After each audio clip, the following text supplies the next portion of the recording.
Hey Gearfax friends, today we're looking at the Ashton AK-110. This is a keyboard that I pulled pretty much out of the trash, and I thought, I'm not going to enjoy reviewing this. It's so boring, it's so old-fashioned, and I know it's going to disappoint me. But it's one of those keyboards where if you listen really carefully, there are gems within. The gems aren't in the piano section.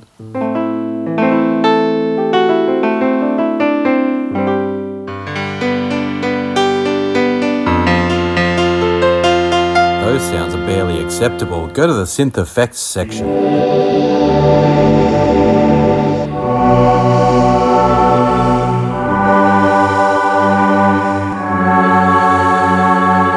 That's where the good stuff is. We'll look closer in a moment. So let's see exactly what we've got here. Well, the design's looking almost like the 80s sounds that dwell within. The screen is not backlit, very disappointing. It does have a lot of the other standard features of keyboards, though, like transport controls, obviously, 4 memory slots, and a few effects that you can instantly access. The display itself is entirely numeric, so when you look at the list of sounds, you don't really know quite what you're gonna get.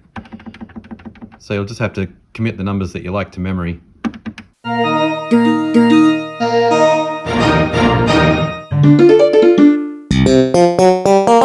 But where are these gems that I'm talking about? Well, let me describe them to you. You know those really scratchy, partially developed synth sounds from the early 80s? Well, there are quite a lot of them hidden inside this one.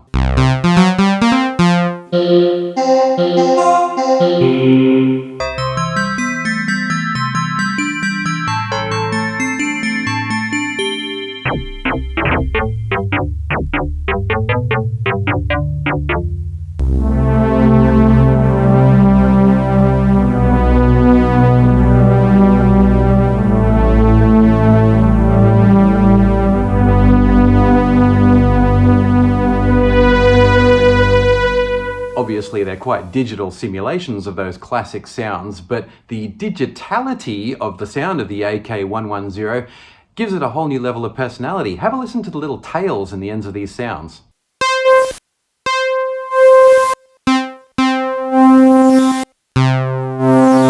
I just find glitches like that quite charming, and this keyboard gives you quite a lot of them. Let's take a look at the back. Behold, the simpleness. Literally only 4 sockets, USB, headphones, sustain pedal, and a 12-volt power supply. That's it.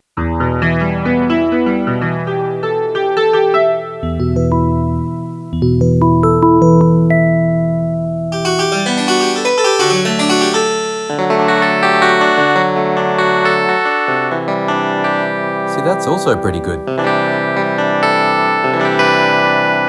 Most of the general sounds are pure mediocrity, but that's really nice. Let's try layering in another tone. Very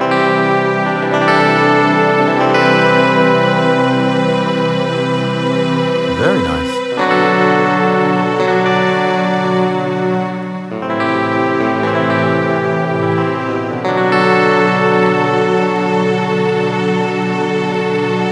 Wonder if there'll be any more surprises.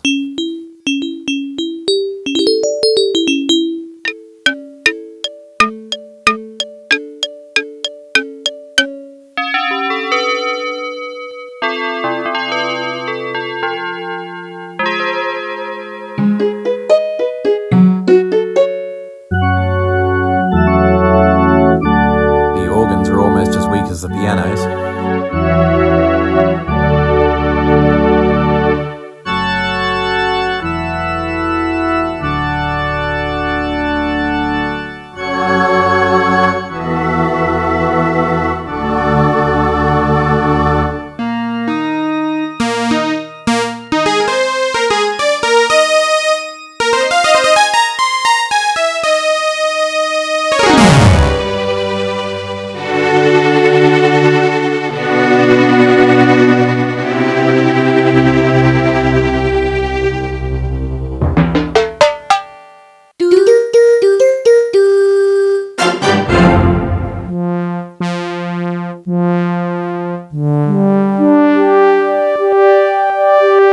Okay, now we're into that synth effects section.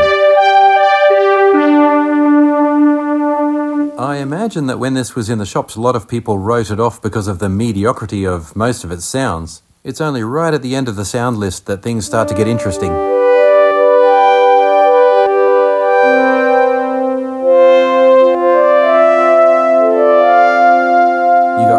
zippy, soft lead sounds like that, and also some harder stuff.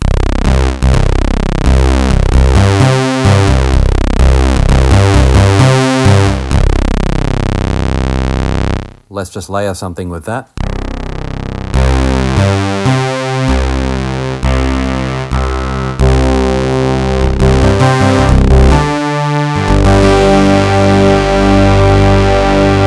Back to the soft stuff.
Like I said, hidden gems. The pseudo-retro weirdness continues when we have a look at the styles.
Okay, and I'll just show you some control panel stuff.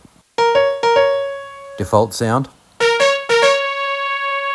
Dual layer.